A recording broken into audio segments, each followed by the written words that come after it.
سلام كبراتنا يوتيوب بيتسبي لما أنت نريو نايقوان نسيت باللعت محقاق كم تزخلو تشع أنت مخنياتاتن مسمنتع عينت ملكت كمتسن كرلويخة حادق وزلع على زقون ما عاز حكمنا كنقبر كم زلنان بتوساخ خعا أبقزا وشتي انتا كنقبر كم زلنان انتا عينت لماداتك نقدف لنا زبل سفح زبل الرستي حيزالكم مزيد لخو حابيركم نصنحو إزي ألفا هيلز يوتيوب channel يو نزي channel حدش تزخونكمن كساب حزي سابسكرايب زي قبركمن سابسكرايب مبار بيتساب يخونو نابكالوت نخبت حدما شير لاي كومنت نقبر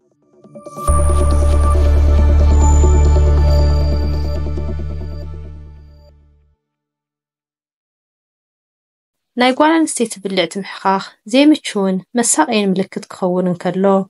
إزيز متعون بإنفكشنن بحد ناي قربت حمامن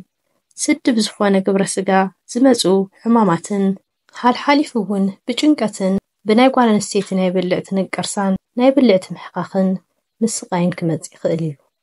مبزحتيو ناي قوانا نستيت ناي بلعت محقاقن نجنقت كمل علي نغزرون نقرقن كبيد اندحر كوينون حمام كمزلنا اندحر تطراتيرنان مرمرة نقوار يدلي حزد ما نايقوانا نستيتي نايبلعت محقاق كم تيخلو يوم زبلنا يوم تشع أنت مخنياتات زرزيرنا خنرئينا حابيركم نسون تب مجمران نريو نايقوالتا نستيتي بلعتي كبساج وزخولو كيميكالات كنقالو عن كلنا يو إزم كيميكالات يوم كنتقم كلنا كبلعتنا حاليفو أملا سونتنا شفتان ألرجيك نكفتورنا يخلو يوم عابزي زلمدا كيميكالات النبلوم كم سامنا شتو جيزياو زخونو نايتنس مكلاخلي قبعاتن ጫና ዘለዎም ሕሰስታትን ክንጥቀም ከለና እዩ እቲ ኻላይ ናይ ስኳር ሕማምን ናይ ሽንት ምሻን ችግርን እዩ እቲ ብሳልሳይ ደረጃ ዝሓዝናዩ ድማ ናይ ቆርበት ሕማም እዩ ንኣብነት ከም ኤክማን ፕሶሪያሲስን ዝበሃሉ ናይ ቆርበት ሕማማት ኣብ ብልዕትና ከባቢ ሽፍታን መቂሕን ምሕኻኽን ከምጽኡ ይኽእሉ እዮም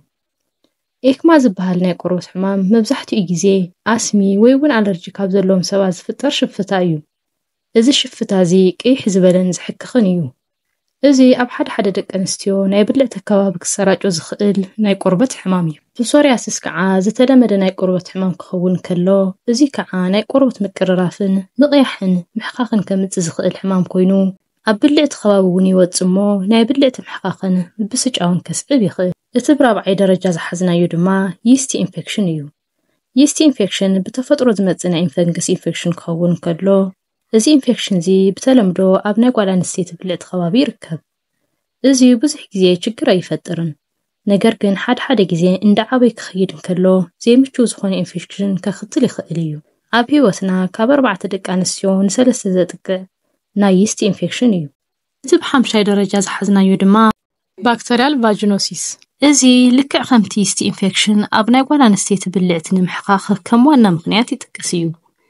እዚ ዝኽሰት ድማ ኣብ ናይ ጓል ኣንስተይቲ ዝርከቡ ጥዑያትን ሕሙማትን ባክተሪያታት ዘሎ ናይ ምምጥጣን እዩ እዚ ኩሉ ግዜ ምልክት ኣየረን ምልክት ከርእን ከሎ ግን ናይ ምሕኻኽን ሕማቕ ጨና ዘለዎ ፈሳስን ይስዕብልና እዚ ፈሳስ እዚ እውን ቅጥን ዝበለን ድብዝ ዝበለ ከለር ዘለዎን ሓደ ግዜ ከዓ ዓፍራ ዝመስል ፈሳስ የርእየና እቲ ሻድሻይ ዝሓዝናዩ ድማ ብጾታዊ ርክብ ዝመሓላለፉ ሕማማት ክንጥቃዕ ከለና እዩ ጥንቃቐ ኣብ ዝጎደሎ ጾታዊ ርክብ ብርክት ዝበሉ ናይ ኣባላዘር ሕማማት ክመሓላለፉ ስለ ዝኽእሉ ናይ ጓል ኣንስተይቲ ብልዕቲ ምሕኻኽ ክፈጥሩ ይኽእሉ እዮም እዚኣቶም እውን ክላሚድያ ብልዕቲ ኪንታሮት ናይ ብልዕቲ ሄርፐስን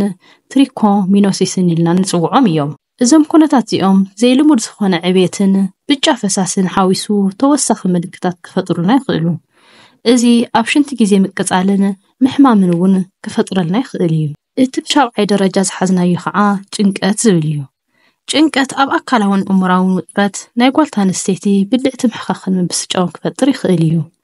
እዚ ብዙሕ ዝተለመደ እኳ እንተዘይኮነስ ጭንቀት ናይ ሰውነትና ናይ ሕማም ምክልኻል ዓቕሚ እናነኣሰ ክኸይድ ይገብር እሞ ምሕኻኽ ከምጽኡ ዝኽእሉ ኢንፌክሽናት ተቓላዕቲ ይገብረና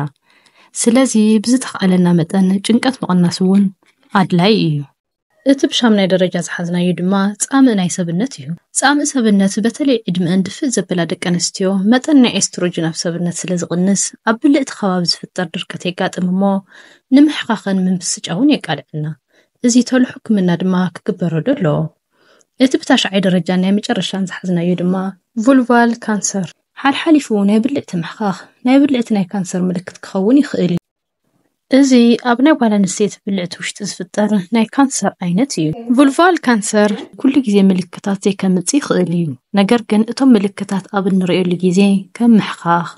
ዘይልሙድ ደም ምፍሳስን ከስዕበልና ይኽእል። ንሓኪምክን ኣብ እተማኽራሉ ግዜ እቲ ናይ መጀመርያ ደረጃ ምርመራ ምስ ገበረ ብዝተሳኽዐ ኩነታት ክሕከም ይኽእል እዩ። ነዚ እዩ ድማ በብዓመቱ ናይ ማህፀን ምርመራ ምግባር ኣድላይ ዝኾነ። ስለዚ ትሽዓንተ ናይ ጓል ኣንስተይቲ ብልዕቲ ምሕኻኽ ከምጽእ ዝኽእሉ ምኽንያታት ርኢና ኣለና። ሕዚ ከዓ ምስ ምንታይ ዓይነት ምልክታት ክመጽእ እንከሎ እዩ ናብ ሕክምና ክንከይድ ዘለና ዝብል ክንርኢ ኢና። እዚ ምሕኻኽ እዚ ክሳብ ድቃት ዝኸልአናን ልዕሊ ሓደ ሰሙን ዝኣክልን ክኸውን እንከሎን ምስ ካልኦት ምኽንያት ክፍጠር እንከሎን ናብ ሓኪም ምኻድ ኣድላይ እዩ። ማለት እውን ቁስለት ምፍጣር፣ ዓፍራ ዝመስል ፈሳሲ ክህሉ እንከሎ፣ ምቕያሕን ምሕባጥን ክህሉ እንከሎ፣ ኣብ እዋን ፆታዊ ርክብ ምቾት ምስኣን ክህሉ እንከለዉ